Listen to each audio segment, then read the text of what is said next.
She arrived at the hospital bruised and broken, but as the billionaire's rage faded from her life, she discovered something stronger: healing, courage, and a love that would never hurt her again.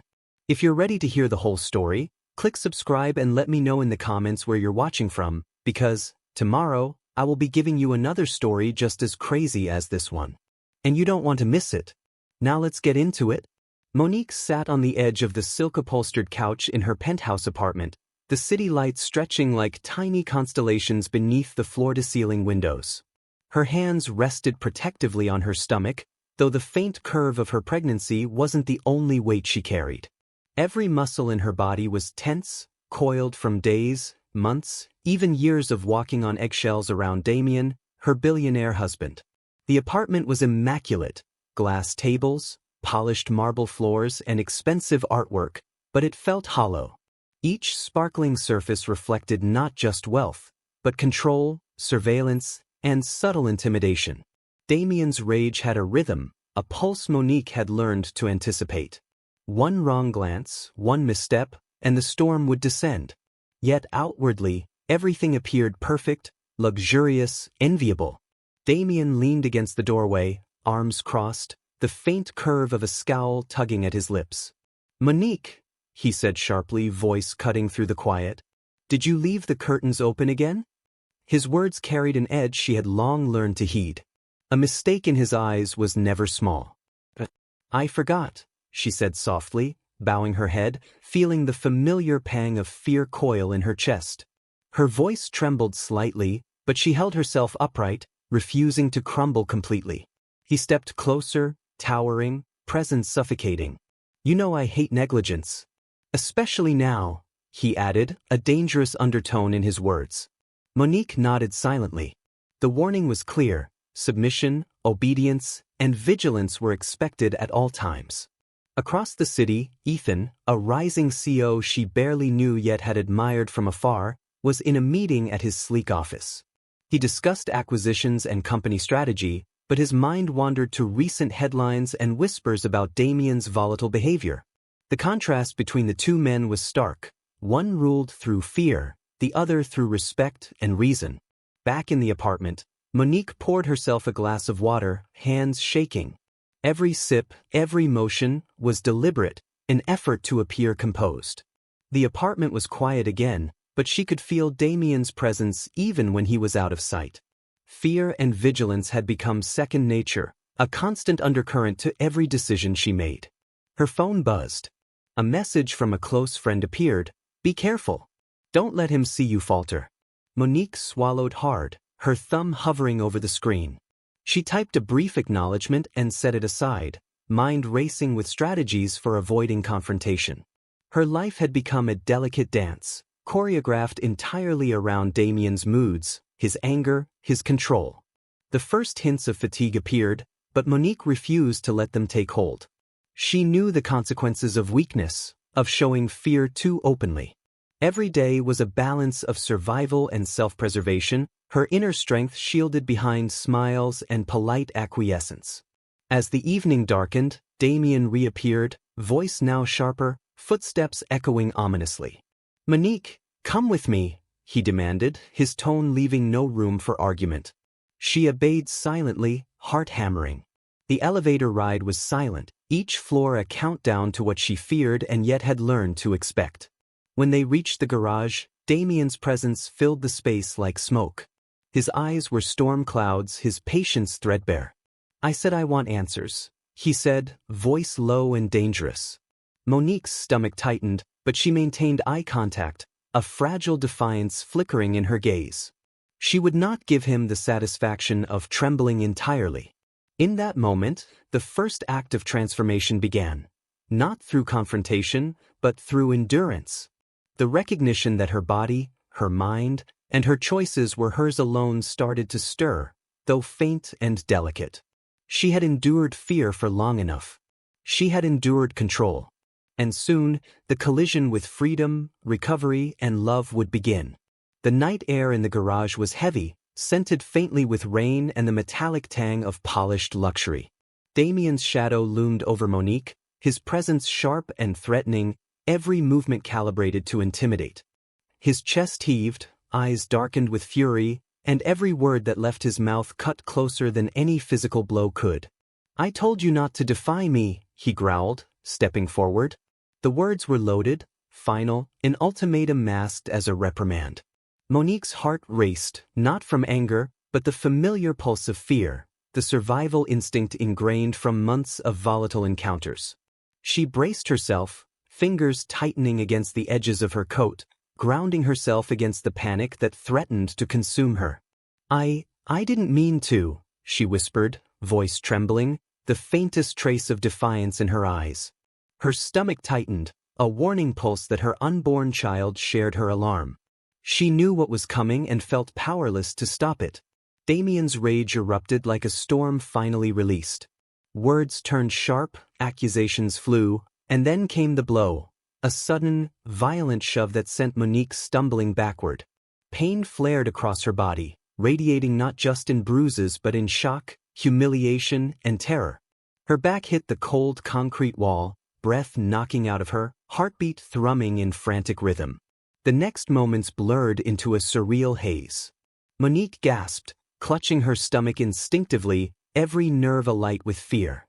Damien's control had gone beyond verbal dominance. It had become physical, a manifestation of unchecked anger. Her body trembled not just from the impact, but from the trauma. The realization that someone she had trusted, shared a life with, could hurt her so completely. Her phone slipped from her hand onto the floor, skidding across the polished concrete with a faint clatter. The garage seemed suddenly cavernous, echoing her panic and the cold inevitability of the moment. Damien's eyes met hers for a brief second, a flash of dominance and ego, before he turned abruptly, leaving the space as silent as a tomb. Monique sank to the floor, hands trembling over her stomach, breaths shallow.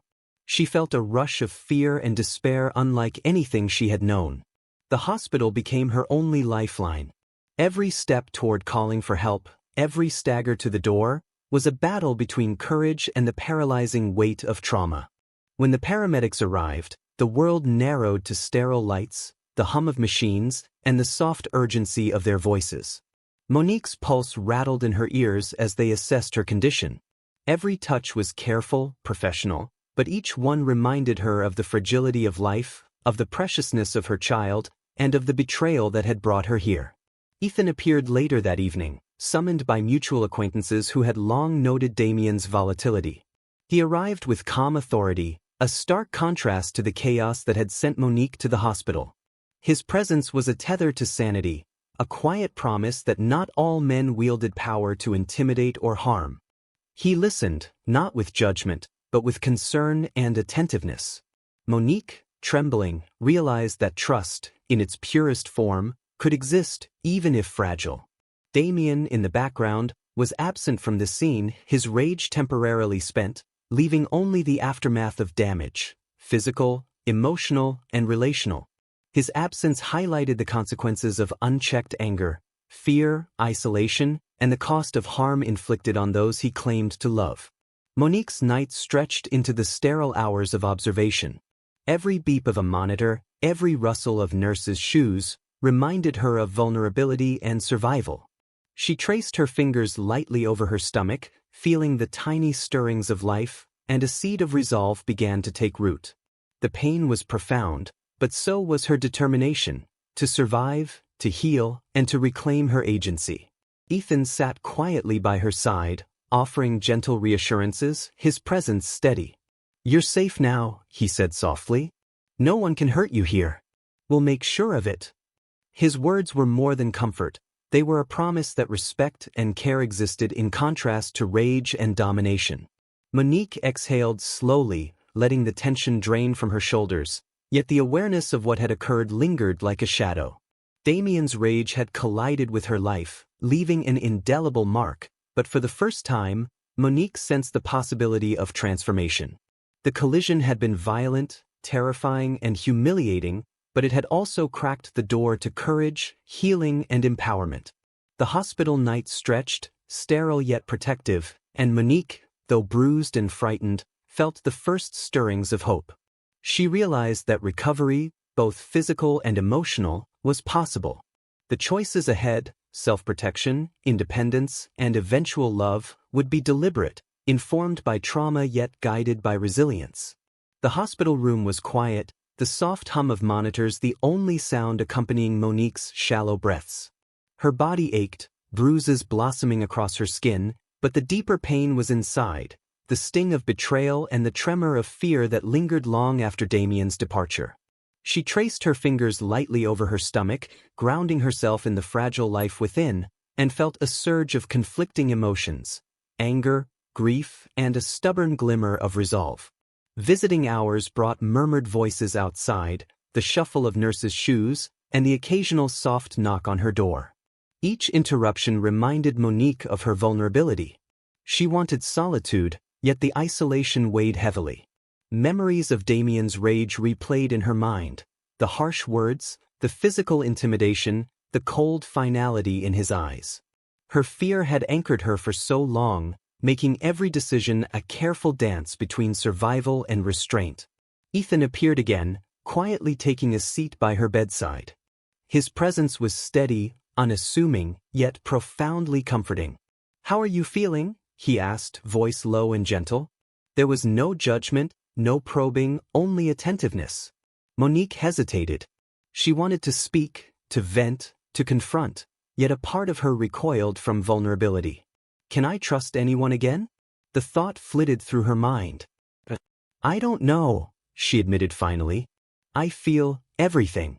Angry, scared, helpless, and I don't know where to start." Her voice trembled, but she maintained eye contact, a subtle defiance against the helplessness pressing in. Ethan nodded, offering a quiet smile. "You don't have to figure it out all at once. Start with what feels safest." His patience was a stark contrast to Damien's aggression. Monique felt a flicker of something she hadn't allowed herself to feel in months: hope, cautious yet undeniable. Meanwhile, Damien's absence did not erase the shadow of his control. Messages, calls, and occasional attempts to reach her reminded Monique that even in his physical absence, his influence lingered. She clenched her fists at the thought, heart pounding with fear and resentment. The internal struggle was relentless, the desire for freedom clashing with the ingrained instinct to appease, to survive, to avoid escalation. Monique's nurse entered, bringing medication and monitoring her vitals. Each touch, each careful movement, reminded her of her fragility, yet also reinforced the reality that she was being cared for, protected. The contrast between Damien's intimidation and the gentleness around her highlighted the possibility of a different world, one where she could breathe without fear. During a quiet moment, Monique reflected on her choices. She could remain bound by fear, trapped in the cycle Damien had created, or she could take the first tentative steps toward agency, reclaiming control over her life and her body. The thought was frightening yet invigorating, a spark of empowerment amid lingering pain. Ethan observed quietly, sensing her hesitation. "You don't have to forgive or forget right now," he said softly. "Just recognize that you deserve safety, respect, and the chance to decide what's next." His words resonated deeply, a lifeline amid the tumult of her emotions. Monique realized that trust could be rebuilt, slowly, deliberately, on her terms. As the night stretched on, she felt the stirrings of a plan, not fully formed, but sufficient to anchor her. Small acts of courage, like speaking up, asserting boundaries, and leaning on support, began to reclaim fragments of autonomy that had long been suppressed. Each breath, each deliberate motion, became a step away from fear and toward resilience. By the end of the evening, Monique was exhausted physically and emotionally, but a subtle transformation had begun. She recognized the lingering fear, yet it no longer commanded her actions entirely. She had survived the initial collision of rage and betrayal, and now the internal work of resistance, healing, and reclaiming her life had begun. The hospital room, once a place of vulnerability and terror, had become a crucible for strength. Monique understood that while Damien's presence had inflicted pain, the choice of how to respond, how to heal, and how to reclaim her life was hers alone. Fear remained, but courage had begun to take root. The morning sunlight filtered softly through the blinds, casting long, quiet shadows across Monique's hospital room. The sterile scent of antiseptic mingled with the faint aroma of fresh flowers brought by friends, a subtle reminder that support, care, and compassion existed outside of fear. Monique sat upright, her hands lightly cradling her belly, while the hospital world buzzed around her. Nurses moved with precise efficiency, their gentle words grounding her amid the residual tension from Damien's rage. Ethan arrived mid-morning, carrying a small folder of documents, his presence calm and deliberate. Unlike Damien, he radiated steadiness without overwhelming force, an anchor in the turbulent currents of her recovery. He offered a quiet smile. "Good morning, Monique," he said softly. "I brought some paperwork, but more importantly, I'm here." Monique's gaze flicked toward him, wary but curious. Trust had been fractured, and yet the enforced proximity, Ethan's presence in her vulnerable space, created a subtle tension that was not threatening but intimate. She realized that she couldn't avoid interactions if she wished to regain control over her life. "I appreciate it," she said cautiously, voice steady despite the tremor beneath it. "I need to start organizing some things. Insurance, medical, legal. I can't do it all myself." "I'm happy to help," he replied, voice low and reassuring. "We'll take it step by step. Whatever you need." Their collaboration began slowly, deliberate and careful. As Ethan guided her through forms and documents, Monique noticed the difference in approach compared to Damien. Patience replaced intimidation, respect replaced control, attentiveness replaced assumption. Every gesture, every measured word reinforced that connection could exist without fear or manipulation. Vivian, now publicly exposed and under scrutiny, had been removed from immediate contact, leaving Monique space to interact with allies and heal. Even the procedural necessity of organizing hospital paperwork forced interactions with lawyers, nurses, and friends, teaching Monique that reliance on others did not signify weakness. It signaled agency. She discovered that she could reclaim power not by confrontation, but by navigating support with intentionality and courage. Ethan paused to allow her a moment, his eyes meeting hers with unspoken acknowledgement. "You don't have to face this alone," he said softly. "Even decisions that feel intimidating can be easier when you have someone to help hold the pieces steady." Monique exhaled slowly, tension easing slightly. She realized that in forced interactions, being compelled to trust, collaborate, and engage with support systems, were catalysts for healing. The fear that had gripped her for so long began to loosen its hold. During a brief corridor walk to submit paperwork, she felt the first genuine sense of control since Damien's attack. Each deliberate step, each carefully chosen word, reinforced the power of choice. Ethan stayed close, not imposing, allowing her space while silently offering stability. At the hospital cafeteria later that day, they encountered mutual acquaintances, friends who had long admired Monique's resilience. Forced into conversation, she practiced asserting boundaries, making decisions openly, and navigating social interaction without fear. The experience, while minor, solidified her understanding that independence and collaboration could coexist. By the evening, Monique returned to her room with a subtle sense of accomplishment. The enforced connections, legal, social, and personal, had revealed more than practical solutions. They had illuminated courage, trust, and potential for emotional intimacy. The trauma of Damien's rage remained, but she was learning that safety and empowerment could be reclaimed.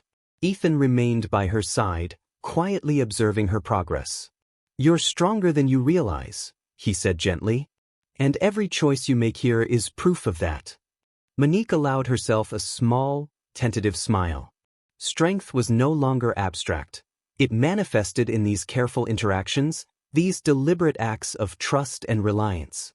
Forced connection had become a crucible for empowerment, a bridge between fear and courage, vulnerability and resilience. As night fell, she placed her hand lightly on her belly, feeling the rhythmic stirrings of new life.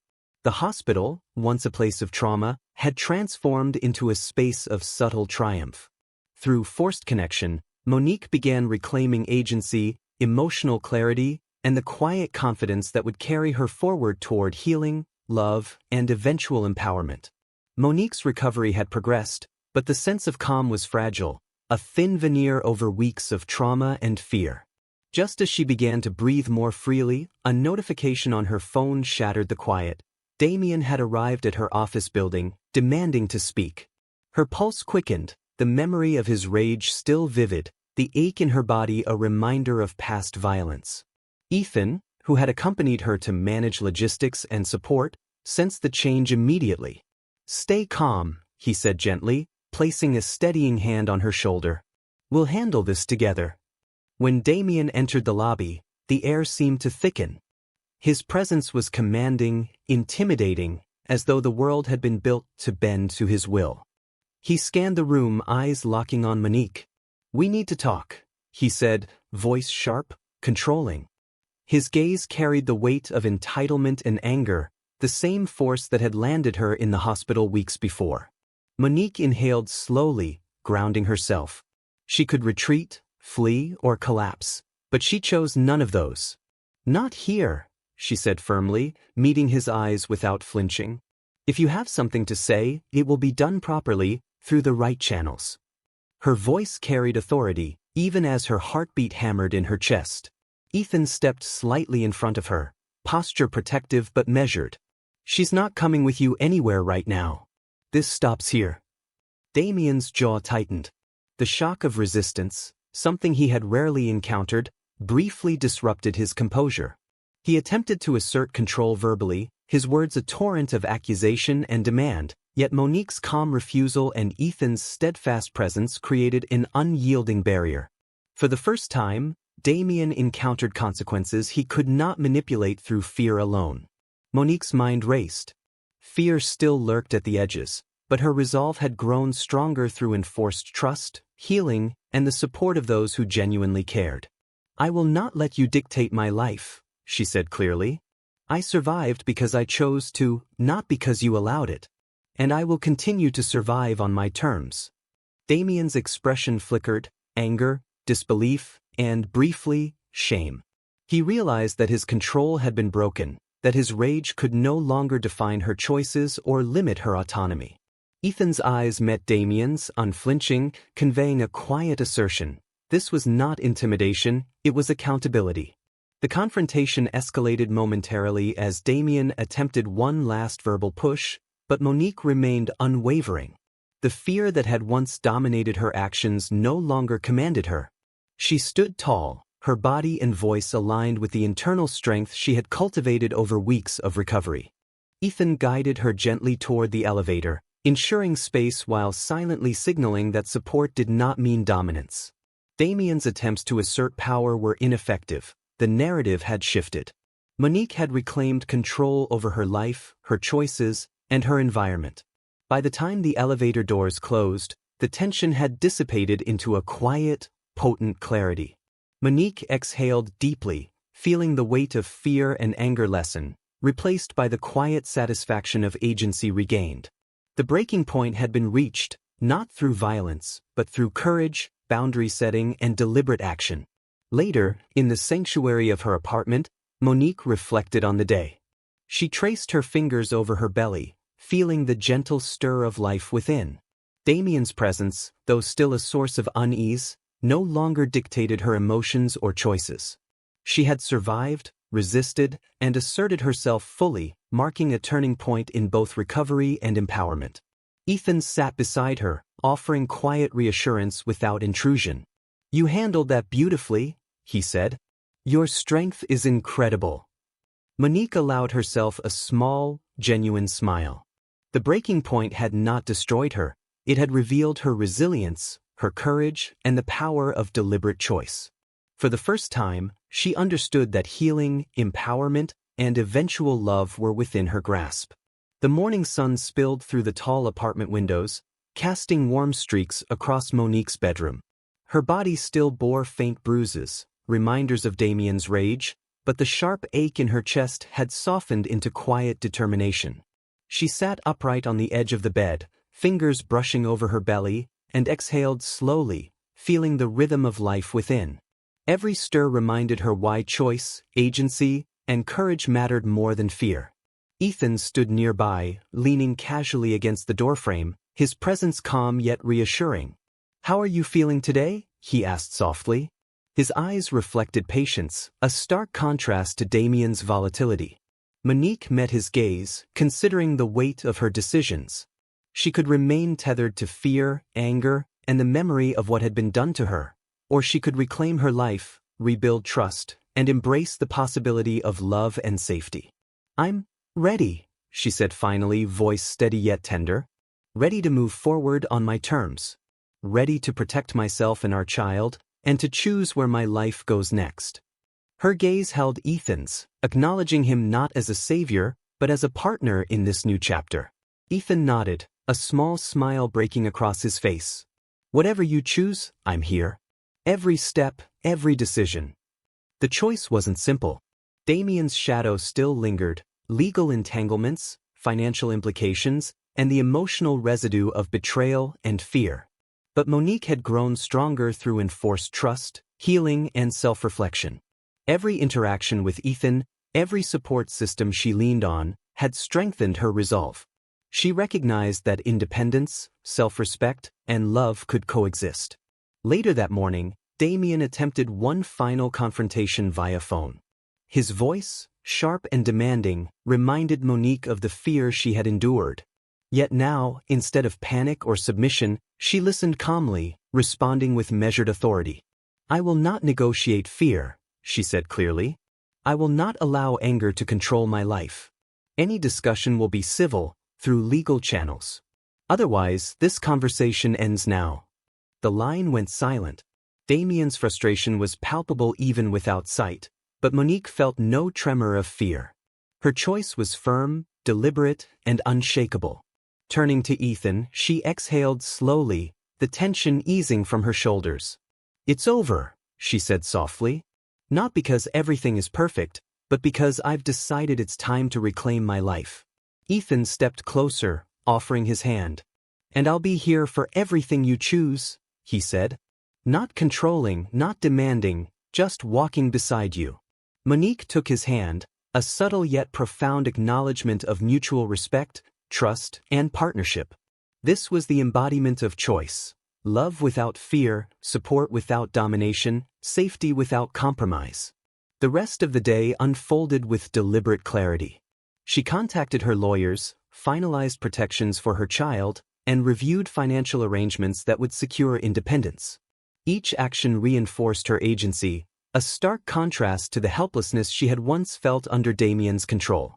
The physical pain, the emotional scars, and the memory of rage had not vanished, but they no longer dictated her future. By evening, Monique prepared for a quiet dinner with Ethan. They sat together, sharing conversation, laughter, and subtle gestures of care. The atmosphere was tender, grounded, and deliberate. She realized that while fear had once been pervasive, deliberate choice, courage, and the support of someone who respected her boundaries had created a new reality, one where love was possible without threat, and life could be rebuilt on her terms. As she rested later that night, hand lightly on her belly, she reflected on the journey. The collision of rage and trauma had catalyzed a process of empowerment. Every enforced interaction, every moment of reflection, every choice she made, whether to trust, to assert, or to embrace care, had led her to this point. Choice had become freedom. Courage had become strength. Love had become possible. Monique smiled faintly, whispering to herself, "I choose my life. I choose safety. I choose love." Ethan, sitting quietly beside her, mirrored the sentiment without words. Together, they had crossed a bridge from fear and trauma to agency, partnership, and hope. The billionaire's rage no longer held dominion over her life. She had made a conscious, deliberate choice, and in doing so, reclaimed the narrative of her life. The late afternoon sunlight poured through the floor-to-ceiling windows of the rooftop garden, painting the city below in golden hues. Monique stood with her hands gently resting on her belly, breathing in the crisp air. The hospital, the trauma, the nights of fear, they were all behind her now. She had reclaimed her life, her agency, and her right to love and safety. Ethan stepped beside her, a calm presence that radiated stability. He offered no grand gestures, only the quiet assurance that he would be there for every decision, every step forward. Ready for this next chapter? He asked, voice soft, attentive. Monique smiled, a genuine curve of relief and triumph. I am. This time I choose everything. My life, my child, and love without fear. The ceremony itself was intimate. Friends and family gathered in a small circle on the terrace, overlooking the city skyline. There was laughter, light conversation, and the soft murmur of wind through the trees. Unlike her previous marriage, there was no pretense, no tension lurking beneath every polite smile, only honesty, care, and deliberate choice. As Monique exchanged vows with Ethan, the words resonated deeper than tradition or ceremony. They spoke not only of love but of respect, partnership, and trust, the pillars that had been absent in her previous life. Every phrase echoed resilience, empowerment, and the deliberate decision to embrace a future unbound by fear. Damien, watching from the distant shadows of past life, was absent, not by accident, but by consequence. The world he had tried to control no longer yielded to rage or intimidation. His absence was a quiet affirmation that power rooted in fear cannot withstand courage, accountability, and self-determination.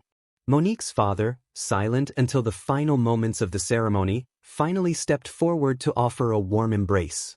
"You've grown stronger than I ever imagined," he whispered. "I'm proud of the woman you've become." Tears welled in Monique's eyes, not from fear or pain, but from gratitude, relief, and joy. "Thank you," she said, her voice steady, "for believing in me even when I doubted myself." Ethan took her hand, brushing a stray strand of hair from her face. "We're starting this together," he said. "No fear, no pretense, just us." The city stretched beneath them, alive with light and movement. Monique felt the rhythm of life within her, the tiny stirrings of new beginnings. The journey from hospital rooms, trauma, and fear to this moment of empowerment had been arduous, but every step had been deliberate, every choice a testament to resilience. The ceremony concluded with quiet applause, not grandiose or forced, but warm and authentic. Friends smiled, shared embraces, and celebrated the union that had been forged not merely in love, but in courage, choice, and healing. Later, as the sun dipped below the horizon, Monique and Ethan walked along the terrace, arms intertwined. The breeze carried the faint scent of flowers, the distant hum of the city, and the subtle rhythm of life renewed. Every step forward was unburdened by fear, each moment grounded in trust and mutual respect. Monique rested her head lightly on Ethan's shoulder, feeling the solidity of presence, the quiet strength of love chosen deliberately. "Feels right," she murmured, eyes closed, heart steady. Ethan pressed a gentle kiss to her temple. "It is," he said softly, "because this time, every step, every choice belongs to you. And I get to be here for all of it." The city below shimmered, reflecting lights like stars scattered across water. The events of the past, the rage, the fear, the hospital nights, were now memories, catalysts for transformation rather than anchors of pain. Monique's life had shifted, grounded in self-determination, resilience, and love that did not hurt. In the quiet aftermath, Monique whispered softly to herself, "I survived. I healed. I chose life and love on my terms." The words were both affirmation and triumph, a reminder of the courage that had carried her through every obstacle. Ethan squeezed her hand gently. "And I'll be here for all the choices yet to come," he said, voice steady, unwavering. The evening closed around them in serenity. Monique felt the culmination of her journey, emotional, physical, and spiritual. She had faced rage, endured trauma, resisted fear, and embraced empowerment. Now, with Ethan beside her and life growing within, she stood fully in the narrative of her own choosing. Have you ever reclaimed your life after trauma or fear, choosing empowerment and love? Share your story in the comments. Your courage could inspire someone to take the first step toward healing. Thank you for watching this story to the end. If you enjoyed this story, you will surely love the next one. It's as crazier and more intriguing as you can ever imagine. So do check it out. Click on the image showing on your screen right now to watch the next one.